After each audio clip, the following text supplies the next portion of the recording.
أعوذ بالله من الشيطان الرجيم.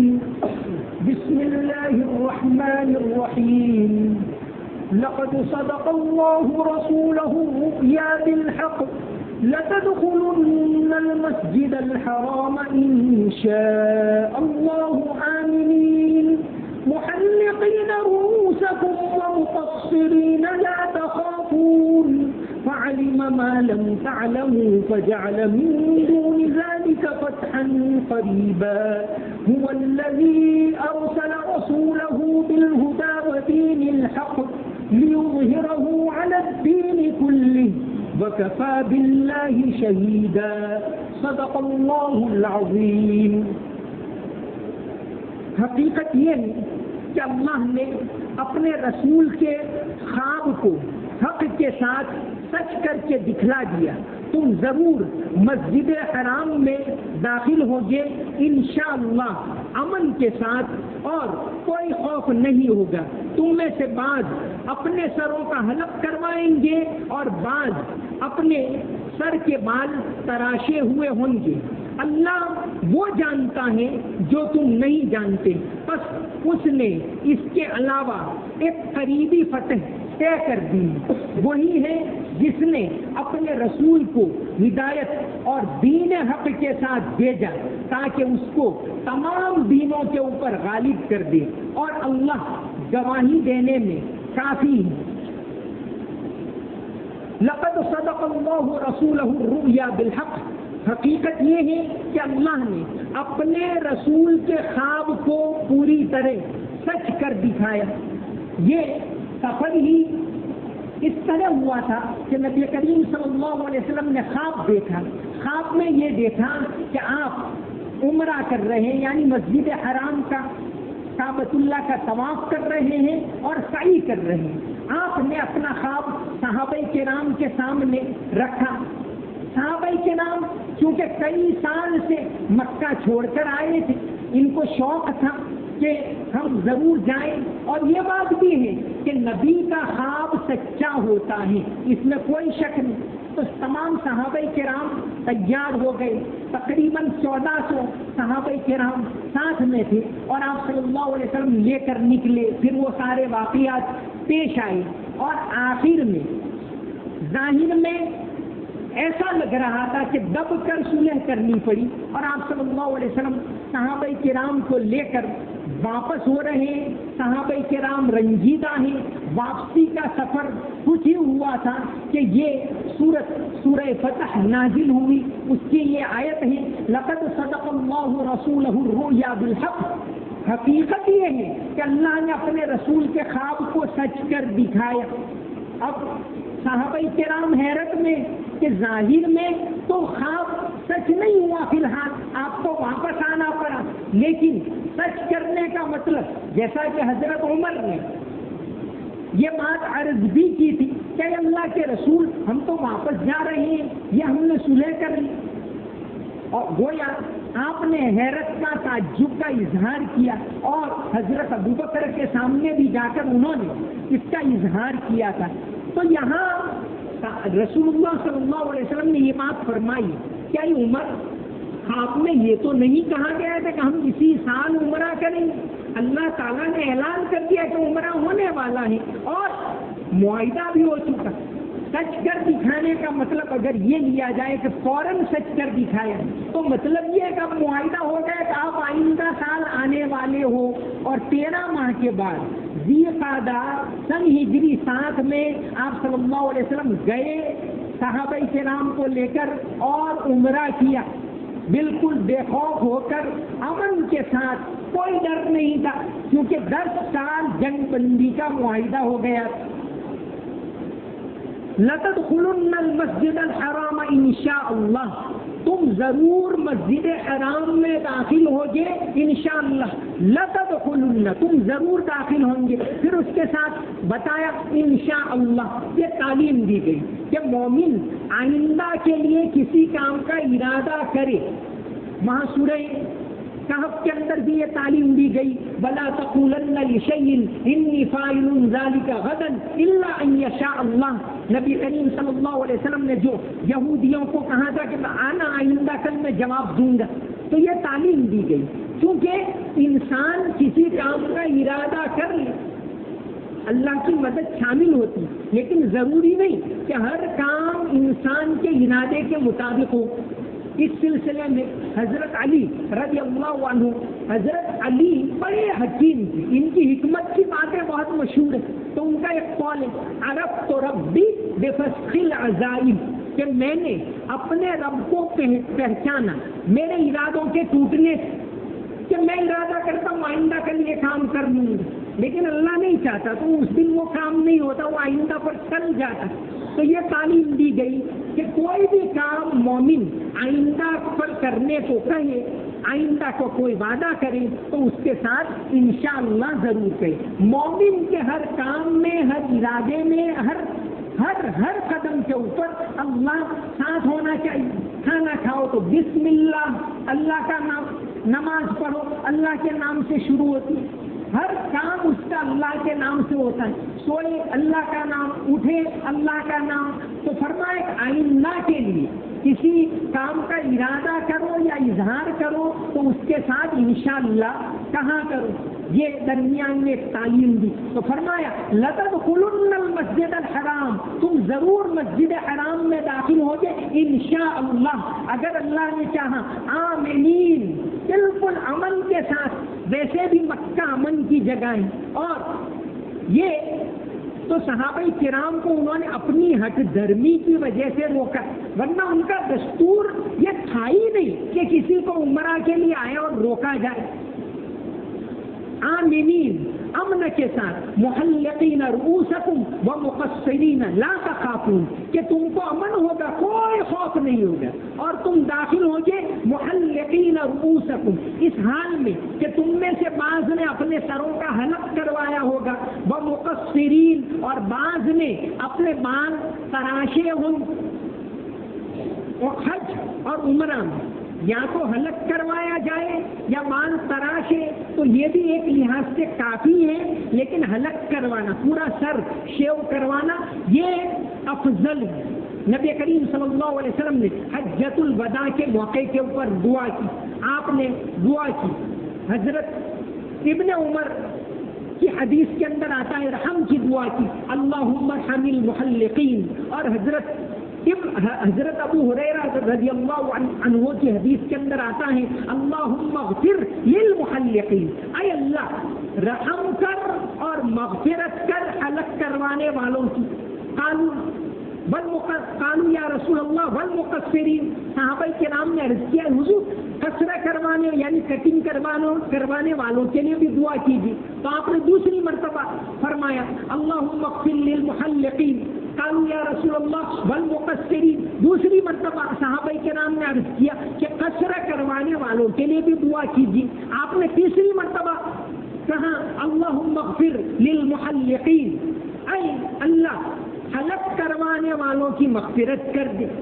تو عرض کیا قالوا یا رسول اللہ والمقصرین، تو آپ صلی اللہ علیہ وسلم نے فرمایا والمقصرین، کہ اللہ قصرہ کروانے والوں کی بھی مغفرت کر دے۔ تو حلق کروانے والوں کے لیے 3 مرتبہ دعا کی، اور کٹنگ کروانے والوں کے لیے 1 مرتبہ دعا کی۔ نبی کریم صلی اللہ علیہ وسلم نے عمرہ کیا، اس سال تو واپس چلے آئے، سن ہجری 7 میں ذی قعدہ کے اندر عمرہ کیا، اس وقت آپ نے قصرہ کروایا تھا، جیسا کہ حضرت مفتی شفیع صاحب رحمۃ اللہ علیہ اپنی کتاب معارف القرآن، تفسیر اگر آسان سے آسان جو عام اردو جاننے والے لوگ بھی پڑھ سکتے ہیں، ایسے آسان تفسیر معارف القرآن، اور اب تو اور زیادہ آسانی پیدا کر دی کہ کوئی اردو نہ جانتے ہوں تو اس کا گجراتی ترجمہ بھی کانپور کے الیاس پٹیل صاحب ہیں، انہوں نے گجراتی میں ترجمہ کر دیا معارف القرآن، ہے تھوڑی لمبی کتاب ہے، مختصر نہیں ہے،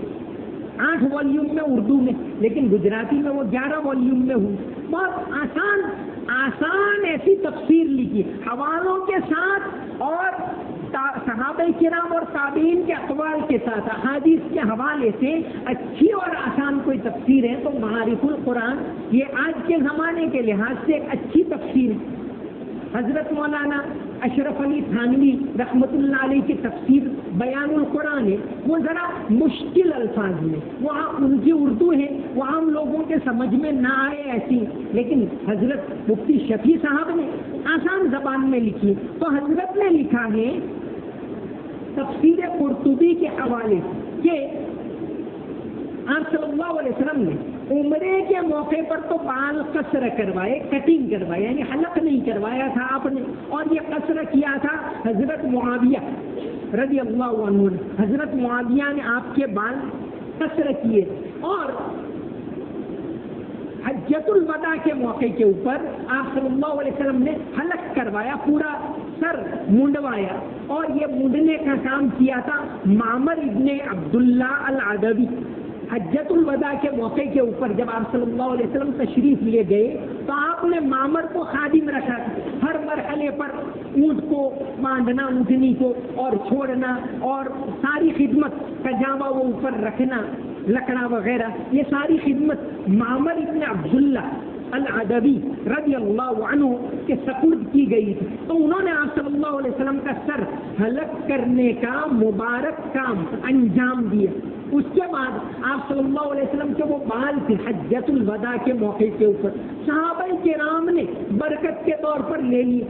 ظاہر ہزاروں بال، تو صحابہ کرام نے برکت کے طور پر لے لی. اور آج بھی دنیا میں بعض مقامات پر یہ کہا جاتا ہے کہ وہ بال موجود ہیں، جیسے کشمیر کے اندر سری نگر میں ایک مقام حضرت بال، اس مسجد کا نام ہی حضرت بال، وہاں کہا جاتا ہے کہ آپ صلی اللہ علیہ وسلم کا مبارک بال وہاں موجود ہے. اور اس کے بہت سارے تاریخی حوالے ملتے ہیں کہ کیسے کیسے ہو کر وہ وہاں پہنچا، ذرا زیادہ مستند طریقے سے ملتا ہے. دنیا میں بعض اور مقامات پر بھی، لیکن اس کی روایت کہ کس حد تک صحیح ہے یا کس حد تک صحیح نہیں ہے، اس کے بارے میں علماء الگ الگ رائے رکھتے ہیں. جیسا ہمارے یہاں بروڈا کے قریب ایک مقام اواکھل ایک گاؤں ہے، اس کے بارے میں وہاں بھی ایک بال ہے، ہر سال 12 ربیع الاول کو نکالتے، لیکن اس کے بارے میں کوئی حتمی بات نہیں ملی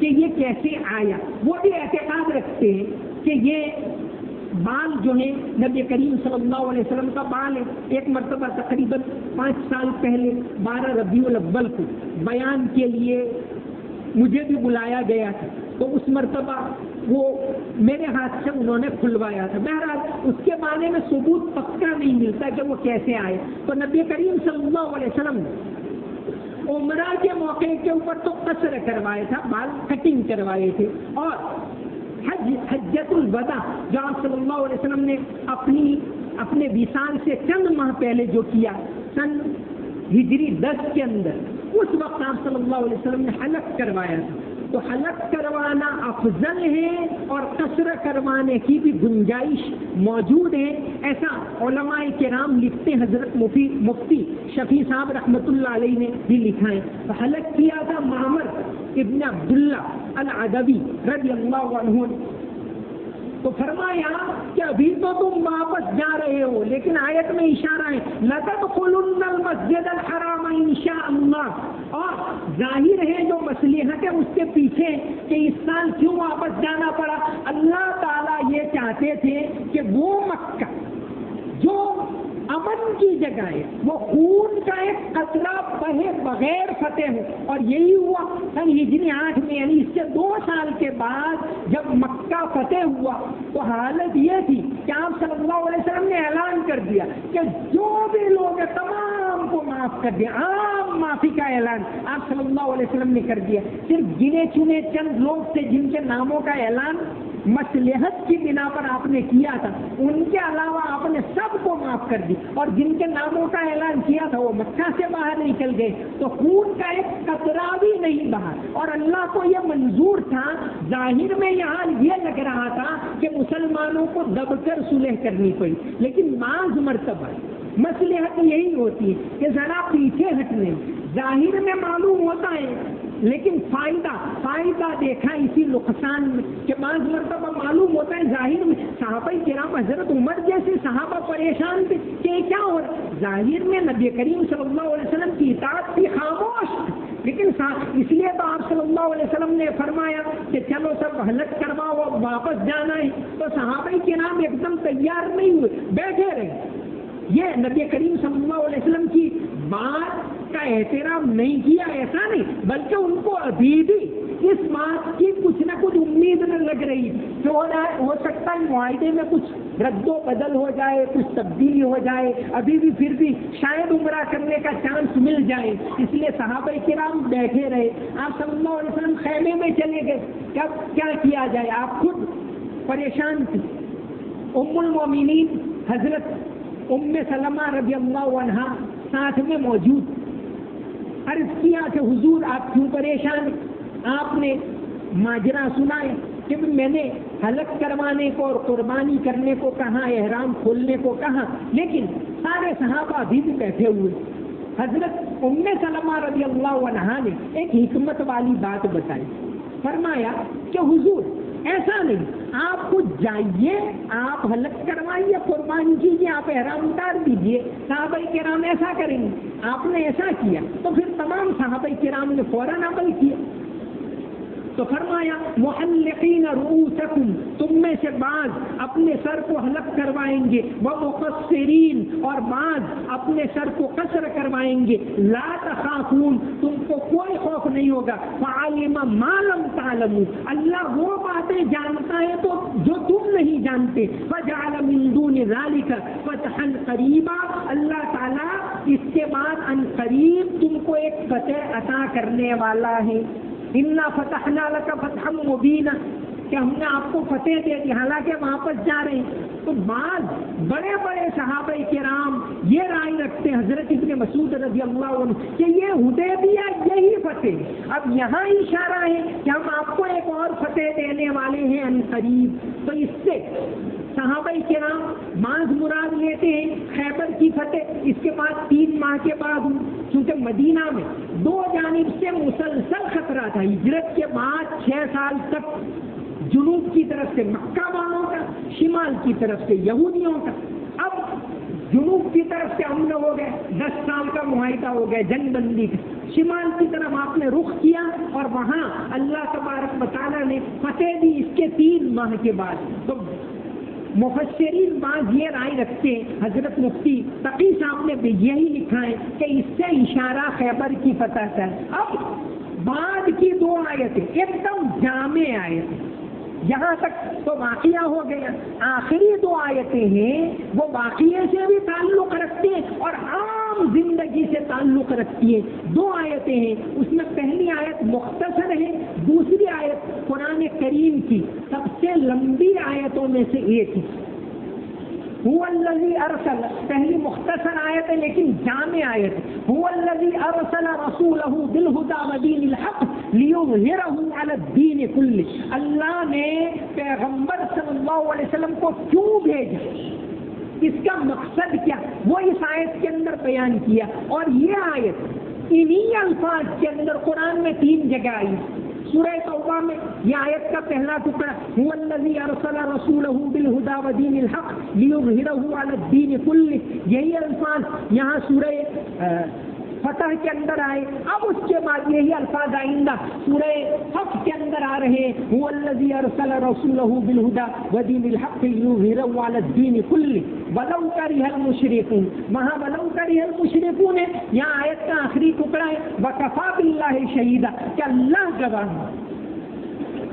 هو الذی ارسل رسولہ بالہدی، رسول صلی اللہ علیہ وسلم کو بھیجنے کا مقصد، پہلے ایک مقصد تو آ گیا، انا ارسلناک شاہدا ومبشرا ونذیرا، پہلے ہی رکوع کے اندر آیا کہ اے پیغمبر صلی اللہ علیہ وسلم نے، ہم نے آپ کو شاہدا، گواہی دینے والا، کہ قیامت میں آپ گواہی دیں گے کہ آپ نے بھی پہنچائی بات، سارے نبیوں نے پہنچائی، ومبشرا، خوشخبری دینے والے کہ جو لوگ مائل ہیں ان کو خوشخبری دے، اور ونذیرا، تیسرا ہے ڈرانے والے، چوکنا کرنے والے، بیدار کرنے والے، جہنم کے عذاب سے ڈرانے والے۔ مبشرن خوشخبری دینے والے، نذیرن ڈرانے والے. تو یہ مقصد تو تمام پیغمبروں کا، تمام پیغمبر اللہ کے جو تھے شاہدن گواہی دینے والے، قیامت کے دن اپنی امت کے لیے یا اپنی امت کے خلاف گواہی دیں گے. مبشرن تمام رسول، تمام پیغمبر گزرے ہیں خوشخبری دینے والے اپنی امتوں کو، نذیرن چوکنا کرنے والے، بیدار کرنے والے. لیکن یہ مقصد ہے وہ آپ صلی اللہ علیہ وسلم کے لیے. آپ کی نبوت ہے دائمی ہے قیامت تک کے لیے. آپ کی نبوت ساری دنیا کے لیے. پہلے پیغمبر تھے، ان کی نبوت تھی کچھ عرصے تک، 50 سال، 100 سال، 500 سال. حضرت عیسیٰ علیہ السلام کے بعد عیسوی سن 572 میں آپ صلی اللہ علیہ وسلم اس دنیا میں آئے. تو اتنے پونے 600 سال تک یا 600 سال تک کہیے آپ کو، یعنی 610 میں عیسوی میں نبوت ملی. تو اتنے سال تک حضرت عیسیٰ علیہ السلام کا پیغام چلا. لیکن آپ صلی اللہ علیہ وسلم کا پیغام دائمی قیامت تک کے لیے بھی ہے اور عمومی ساری دنیا کے لیے. تو یہ آیت اس کی طرف اشارہ کر رہی ہے. اس لیے تو مولانا عبید اللہ سندھی رحمۃ اللہ علیہ قرآن کے بڑے مفسر اور جنگ آزادی کے پیش جنہوں نے کئی ملکوں میں جا کر آزادی کی جنگ کے لیے کام کیا، یہاں تک کہ افغانستان میں جا کر تو الگ سرکار بنا دی تھی 1915 کے اندر یہاں کی حکومت کے خلاف. مولانا عبید اللہ سندھی جو مفتی محمود حسن کے خاص شاگرد اور مفتی رشید احمد کے بھی شاگرد، یعنی دیوبند کے جو شروع کے علماء تھے ان کے شاگرد تھے، اور 9 مسلم بڑی عمر میں اسلام لائے. لیکن اللہ نے اتنا بڑا کام لیا. مولانا عبید اللہ سندھی رحمۃ اللہ علیہ اس آیت کے بارے میں لکھتے ہیں کہ اسلامی انقلاب کی کلید ہے یہ آیت جو آ رہی ہے، هو الذی ارسل رسولہ. اور شاہ ولی اللہ رحمۃ اللہ علیہ نے بھی یہی لکھا ہے کہ اسلام کا عمود ہے یہ آیت، کہ اسلام پوری دنیا کے لیے ہے اور اسلام جو ہے پوری زندگی کے لیے اس کا پیغام. ایک تو یہ کہ پوری زندگی کے لیے، یہ نہیں کہ عبادت تو ہم کر لیتے کہ بھائی عبادت کر لو، زمانہ بدل گیا تو عبادت تو کر لو آپ صلی اللہ علیہ وسلم کے طریقے کے مطابق. باقی کام تو کہ بھائی اکانومی کا نظام چلاؤ یورپ کے طریقے پر، اخلاقی نظام چلاؤ یورپ والے ان کے اوپر. یہ نہیں، زندگی کا ہر پہلو، چاہے تمہاری اکانومی ہو، چاہے وہ معاشرتی سماجی زندگی ہو، چاہے عبادت ہو، ہر چیز کے اندر اسلام کے اندر عبادت کا ترجمہ ورشپ سے نہیں کی. دوسرے مذہب میں بھائی عبادت کیا، بھائی جب بھی آئے جو بھی آئے کچھ پڑھ لو، کچھ نظم پڑھ لو، کچھ بھجن پڑھ لو، جب جی چاہے. نہیں، عبادت کا مطلب کیا ہوتا ہے کہ جب کہاں نماز پڑھو تو پڑھو، جب کہاں نہیں پڑھو اس وقت پڑھی تو گنا، جب کہاں روزہ رکھو تو رکھو. عید کے دن کا روزہ نہیں رکھ تو بھائی روزہ تو عبادت ہے، نہیں اس دن رکھا تو گناہ ہوگا. تو اسلام دین کامل ہے، اور کامل ہونے کا مطلب ہی یہ ہے، اللہ کی بندگی کا مطلب یہ ہے اس نے اور اس کے رسول کے واسطے سے جو کہاں ہے اس کو کرنا ہے. یہ نہیں کہ بھائی چلو بھائی نماز تو پڑھ لو، آج کا زمانہ بدل گیا، اب تو سود کا نظام ہے، اب تو یہ ہے. یہ نہیں، پوری زندگی کے اوپر حاوی ہے یہ نظام. کھانے میں بھی یہی ہوگا، یہاں تک کہ اس کے خلاف اللہ کے پیغمبروں نے بھی، حالانکہ خلاف تو نہیں، آپ صلی اللہ علیہ وسلم نے کہا کہ بھئی اپنی بیویوں کو راضی کرنے کے لیے کہ اللہ کی قسم آئندہ شہد نہیں پیوں گا. فوراً آیت اتری، یا ایھا النبی لما تحرم ما احل اللہ لک. اے پیغمبر صلی اللہ علیہ وسلم، جو چیز اللہ نے حلال کی ہے وہ کیوں آپ اپنے اوپر حرام کر رہے ہیں؟ حضرت ابراہیم علیہ السلام اپنے والد کو کہا، یا ابت لا تعبد الشیطان، اے باپ شیطان کی عبادت مت کر. ان کے باپ شیطان کی پوجا تو کرتے ہی نہیں. مطلب یہ کہ اس کے بتائے ہوئے طریقے طریقے کے اوپر مت چل، وہ شرک کی طرف بلا رہا ہے تو تم شرک کی طرف مت جاؤ۔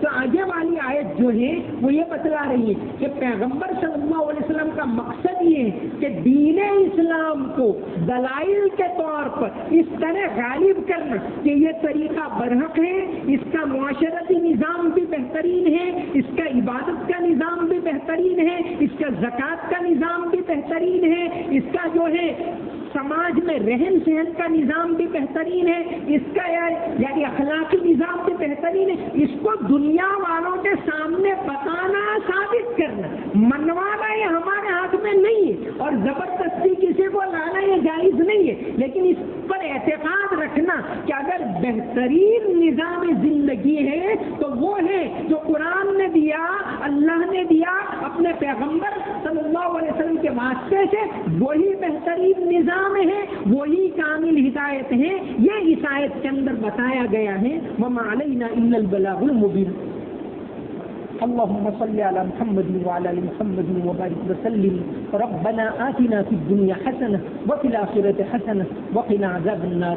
ربنا ظلمنا أنفسنا وإن لم تغفر لنا وترحمنا لنكونن من الخاسرين۔ اللهم إنك عفو كريم تحب العفو فاعف عنا۔ اللهم إنك عفو كريم تحب العفو فاعف عنا۔ ربنا هب لنا من ازواجنا وذرياتنا قرة اعين واجعلنا للمتقين اماما۔ اللهم اغفر لنا ولوالدينا ولمشايخنا ولاساتذتنا ولاقاربنا ولاحبابنا ولمن له حق علينا ولمن اوصانا بالدعاء، واغفر اللهم لجميع المؤمنين والمؤمنات والمسلمين والمسلمات الاحياء منهم والاموات انك سميع قريب مجيب الدعوات۔ اللهم حبب إلينا الإيمان وزينه في قلوبنا وكره إلينا الكفر والفسوق والعصيان واجعلنا من الراشدين۔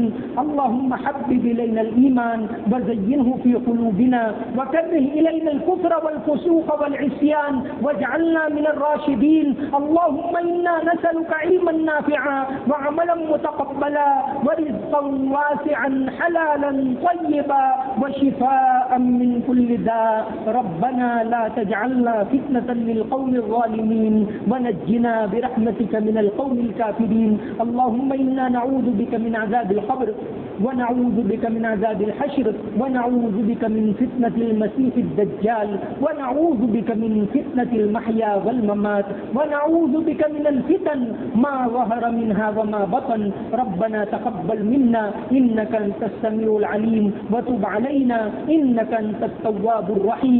سمعنا وأطعنا غفرانك ربنا وإليك المصير برحمتك يا أرحم الراحمين۔